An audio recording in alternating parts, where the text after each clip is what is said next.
Cela fait désormais plus de 23 ans que One Piece ne cesse d'émerveiller des fans provenant du monde entier.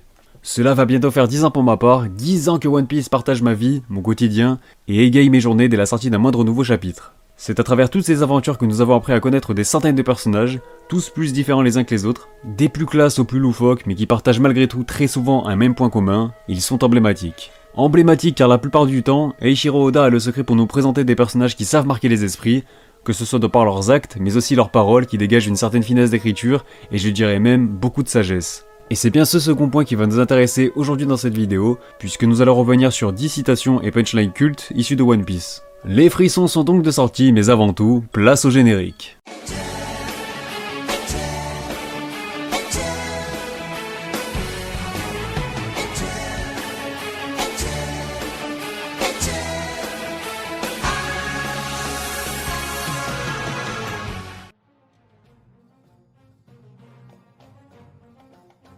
Salut à tous, c'est Otakult, on se retrouve enfin pour un nouvel épisode de Rêverie, l'émission entièrement consacrée à One Piece qui est très clairement mon manga préféré avec Ashita no Joe que je n'oublie pas bien sûr. Désolé pour mon faible rythme de vidéo qui était principalement causé par mon manque de motivation à lire et plus précisément à relire le manga du coup, notamment certains arcs que j'ai envie d'aborder en vidéo, mais pour remédier à cela, on ne va plus se casser la tête, on va tout simplement aborder les arcs du manga dans leur ordre chronologique et non plus de façon aléatoire comme je l'envisageais. Ce sera beaucoup plus simple et pratique pour moi. La prochaine vidéo sera donc réservée à l'arc du Baratie et vous pouvez compter sur moi pour vous faire ou refaire vibrer, même sur ce genre de petit arc. Au passage, pendant que j'y suis, je vous rappelle qu'une vidéo sur les meilleurs flashbacks de One Piece est déjà disponible, ainsi qu'une autre sur l'arc du Capitaine Kuro. Mis à part ça, pensez à vous abonner si ce n'est pas déjà fait, à activer la cloche pour les notifications, et à me rejoindre sur mes différents réseaux sociaux. Bref, vous savez où trouver tout ça. Il est donc maintenant temps de vous partager mes 10 citations et punchlines préférées de One Piece.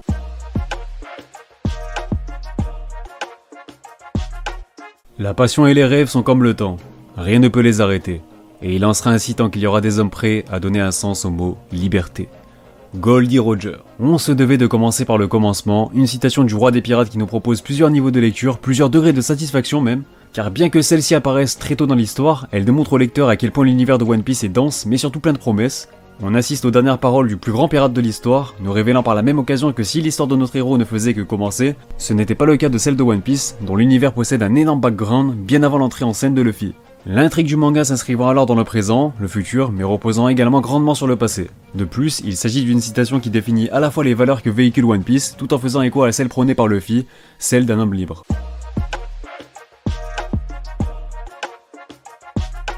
Quand croyez-vous qu'un homme meurt? Quand il se prend une balle en plein cœur? Non. Quand il est atteint d'une maladie incurable? Non. Quand il a avalé une soupe de champignons vénéneux? Non. Un homme meurt lorsque son souvenir tombe dans l'oubli. Dr. Iluluk. Encore une fois, One Piece regorge d'excellents personnages qui ont su nous marquer le temps d'un simple flashback, le temps d'une poignée de chapitres, et c'est le cas du Dr. Iluluk. Les derniers mots de l'honorable mentor de Chopper me font toujours autant frissonner. Des mots qui me font dans un premier temps frissonner puisque ce sont des termes vraiment touchants, mais des mots qui inspirent surtout le respect. Car lorsque l'on remet en contexte les circonstances de sa mort, à aucun moment il n'accable Chopper pour son erreur, qui lui aura été fatale au final. Un homme bon, mais surtout un grand homme qui a toujours cru en ses valeurs, Iluluk reste encore aujourd'hui l'un des meilleurs personnages du manga à mes yeux.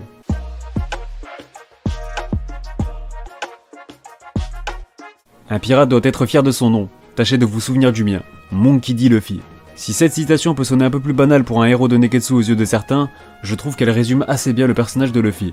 Un héros également rempli de belles valeurs, un héros qui croit en ses rêves, en ses convictions, une citation loin d'être anodine et qui prendra bientôt tout son sens quand notre héros aura réalisé son rêve de devenir le roi des pirates. Pour le moment on n'en est pas encore là, mais Mugiwara continue d'écrire sa légende au fil de l'histoire. Il continue de faire parler toujours plus de lui à chaque nouvel arc, et plus il avancera et plus il constituera une menace pour le gouvernement mondial. Cette liberté qu'il convoite tant depuis ses débuts est certainement le plus gros danger qui soit pour ceux qui détiennent la terrible et triste vérité qui se cache derrière le siècle oublié.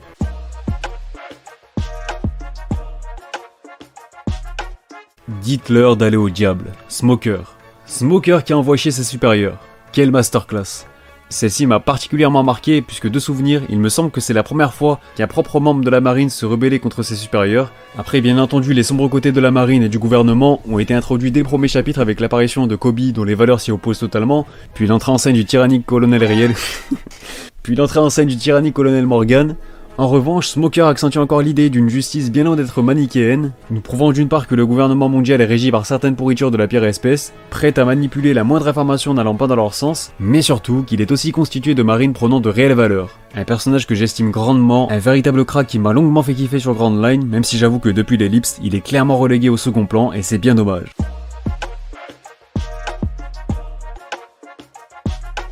Ne pas voir la pourriture de ce monde est un plaisir uniquement connu des aveugles. Fujitora. En termes de punchline pure et dure, je pense qu'il est vraiment difficile de faire plus marquante que celle-ci. Elle est non seulement signée d'un amiral de la marine dont les mots ont tout de suite beaucoup plus d'importance de par son statut, mais elle est surtout signée d'un aveugle qui plus est. Ce qui décuple d'autant plus son impact. En une simple phrase, j'ai envie d'en apprendre plus sur le personnage, en savoir plus sur son passé car il a également dû voir de ses yeux ou en tout cas être confronté à de sacrés bails pour avoir une telle vision du monde.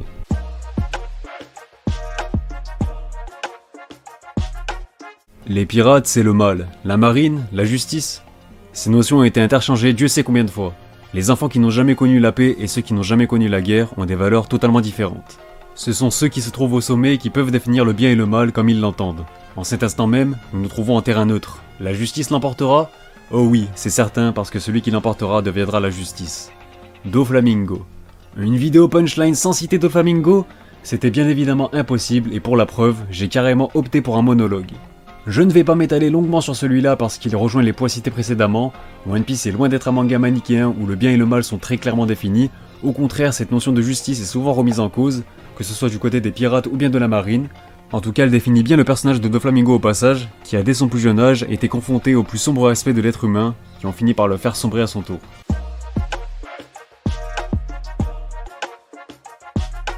De qui deviendras-tu le roi gamin ? Kaido. Forcément, je me devais de sélectionner la dernière punchline en date qui m'a particulièrement marqué.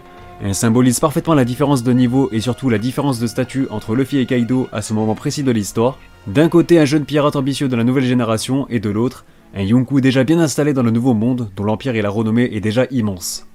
Une manière pour Oda de marquer les esprits de ses lecteurs en nous montrant une fois de plus que Kaido est et sera un sacré morceau à surmonter pour Luffy. S'il souhaite être à la hauteur de ses ambitions, il devra perpétuellement se surpasser pour s'y hisser. Une parfaite mise en bouche à l'aube d'un combat qui se révélera sans aucun doute mémorable par la suite.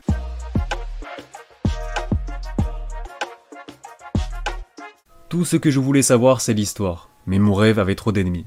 Nico Robin. Encore une citation qui me fait frissonner quand on connaît l'histoire de ce personnage. Non seulement son flashback assez tragique où elle a carrément été victime de son savoir, un savoir qu'elle chérissait tant et pourtant, il fut rasé l'espace de quelques instants. Cela dit pas totalement puisque ce savoir continuera de perdurer au fil du temps, tant que Robin sera en vie. Ce pourquoi elle a toujours été pris pour cible durant son enfance, durant toute sa vie, ne pouvant faire confiance à qui que ce soit, restant constamment sur ses gardes et allant même jusqu'à perdre la volonté de vivre, jusqu'à ce que de nouveaux compagnons dignes de confiance se dressent sur son chemin afin de lui tendre la main. Je regrette encore que Oda n'insiste pas plus sur l'importance d'un tel personnage, car Nico Robin détient le plus dangereux des pouvoirs aux yeux du gouvernement à mon sens. Qui a-t-il de pire qu'une personne détenant le pouvoir de découvrir toute la sombre histoire du siècle oublié à leurs yeux ? Son savoir est particulièrement dangereux et rien que pour ça, elle devrait avoir une prime beaucoup plus stratosphérique. Enfin bon, je me doute bien que Robin jouera un rôle clé dans la fin de One Piece et que son importance sera de plus en plus évoquée au fil de l'avancée de l'intrigue.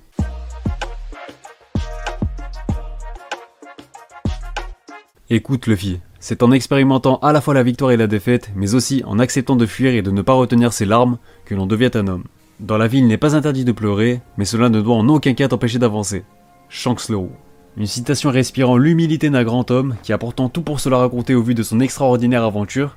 Un véritable mentor pour notre héros, celui à qui il doit son rêve limite j'ai envie de dire. Mais cela nous démontre surtout qu'il ne faut jamais rester sur ses acquis dans One Piece. Au contraire, on en revient à cette notion de surpassement de soi qui revient sans cesse depuis le début du manga. L'échec étant une leçon et non une finalité, et encore moins une fatalité, ce sont des mots qui poussent à aller de l'avant. Prononcés devant les tombes de Barbe Blanche et Ace, ils font même écho à la fin d'une ère et le début d'une nouvelle, celle de Monkey D. Luffy.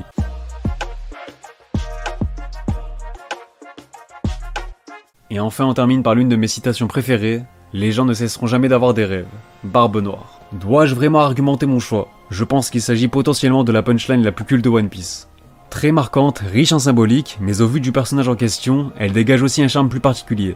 Je dis ça dans le sens où généralement, c'est le genre de citation d'un héros normalement. Mais là non, il est question de l'antagoniste. L'homme que tout oppose à Luffy, mais il partage malgré tout de nombreux points communs. notamment celui de croire en ses convictions, de croire en ses rêves et de préserver sa liberté pour y parvenir, un joli parallèle entre l'ombre et la lumière, les ténèbres et la clarté, la malveillance et la bienveillance, qui nous promet un sacré duel alors qu'initialement, ils partent d'une volonté similaire pour deux chemins différents. Pour conclure, je reprécise qu'il y aura plusieurs épisodes car j'en ai encore pas mal en réserve, je pense notamment à Barbe Blanche, Usopp, Zoro, Sanji, Ene, Riley et bien d'autres personnages qui ont également su nous faire vibrer à travers leurs paroles. N'hésitez pas à me partager d'autres citations, il se pourrait que j'en sélectionne quelques-unes pour la prochaine fois. Sur ce, on arrive à la fin de cette vidéo, donc j'espère qu'elle vous aura plu. Je vous rappelle que la prochaine rêverie sera réservée à l'arc du Baratier, disons rendez-vous début mars pour la sortie de celle-ci. En attendant, je vous invite à vous abonner et à activer la cloche si ce n'est pas déjà fait pour ne pas manquer les prochaines vidéos. Vous pouvez aussi me rejoindre sur mes différents réseaux sociaux présents en description, principalement Twitter, Insta et Discord. Quant à moi, je vous dis à bientôt pour de prochaines vidéos, portez-vous bien et surtout, on se reverra.